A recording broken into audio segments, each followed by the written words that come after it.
حامد میر صاحب، آپ آزاد کشمیر گئے اور ظاہر ہے متعدد پروگرام آپ اس حوالے سے کر چکے ہیں. کشمیری دوسرے ممالک میں، برطانیہ میں کیا سوچتے ہیں اس پر آپ تفصیل سے پروگرام کر چکے ہیں. وزیر اعظم آزاد کشمیر کو بھی آپ نے انٹرویو کیا وہاں. آپ کو لگا کہ آج وزیر اعظم نے جو کچھ کیا، جو کچھ آپ نے آن گراؤنڈ دیکھا ہے، لوگوں کے جو جذبات ہیں، جو وہ دیکھنا چاہتے تھے کہ پاکستان کا وزیر اعظم کشمیر کے حوالے سے بولے، وہ سب کچھ کہا، آج وزیر اعظم نے ترجمانی کی عمدہ انداز میں؟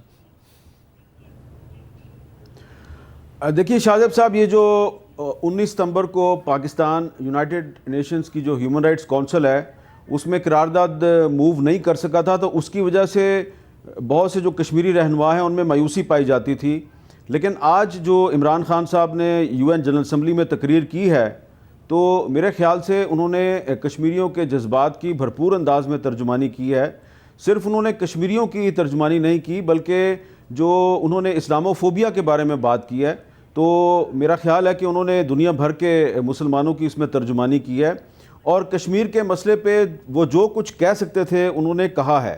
اور میں سمجھتا ہوں کہ میں نے بہت سی تقریریں سنی ہیں. میں نے محترمہ بینظیر بھٹو کی تقریر بھی سنی ہے UN جنرل اسمبلی میں، بہت اچھی تقریر تھی ان کی.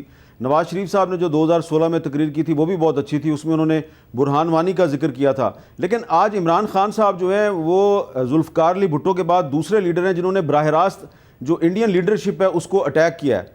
بھٹو صاحب جو ہیں وہ اپنے دور میں اس وقت کی جو کانگریس کی لیڈر تھی اس کو اٹیک کیا کرتے تھے، لیکن عمران خان صاحب نے آج نہ صرف مودی کو اٹیک کیا ہے بلکہ جو RSS کا فلسفہ ہے اس کو بھی بہت احسن انداز میں انہوں نے اس کو بے نقاب کیا ہے. انہوں نے کلبھوشن یادو کا بھی ذکر کیا ہے اور خاص طور پہ جو انہوں نے دنیا کو بتایا کہ یہ ایک نیوکلیئر فلیش پوائنٹ ہے. تو میں سمجھتا ہوں کہ کافی دنوں سے جو آزاد کشمیر میں جو لائن آف کنٹرول پہ جو ہندوستانی فوج کی شیلنگ ہے، فائرنگ ہے، اس کی وجہ سے کشمیریوں میں کافی سوالات جو ہیں وہ زیر بحث تھے.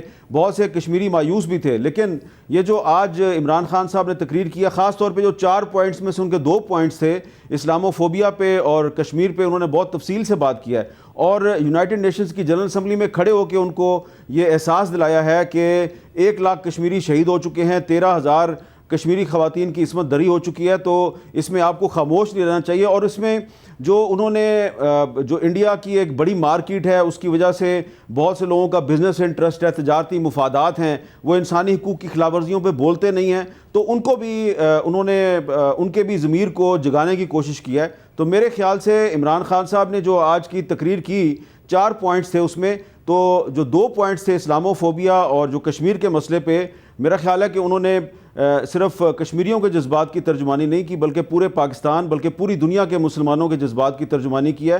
اور یہ بہت ضروری تھا کہ نبی کریم حضرت محمد صلی اللہ علیہ وآلہ وسلم کی جو توہین کی جاتی ہے مغرب میں، اس پر بھی کھل کر بات کی جاتی، تو اس پہ بھی عمران خان صاحب نے کھل کر بات کی ہے. اور جو مسئلہ کشمیر ہے یہ بھی دراصل جو 1931 کی جو تحریک شروع ہوئی تھی یہ بھی توہین رسالت اور توہین قرآن سے ہی شروع ہوئی تھی. تو بہت اچھا کیا عمران خان صاحب نے کہ جو توہین رسالت کا مسئلہ ہے، اسلاموفوبیا کا مسئلہ ہے، اس کو بھی انہوں نے تفصیلی انداز میں ایڈریس کیا ہے کیونکہ اس کا براہ راست تعلق مسئلہ کشمیر کے ساتھ ہے.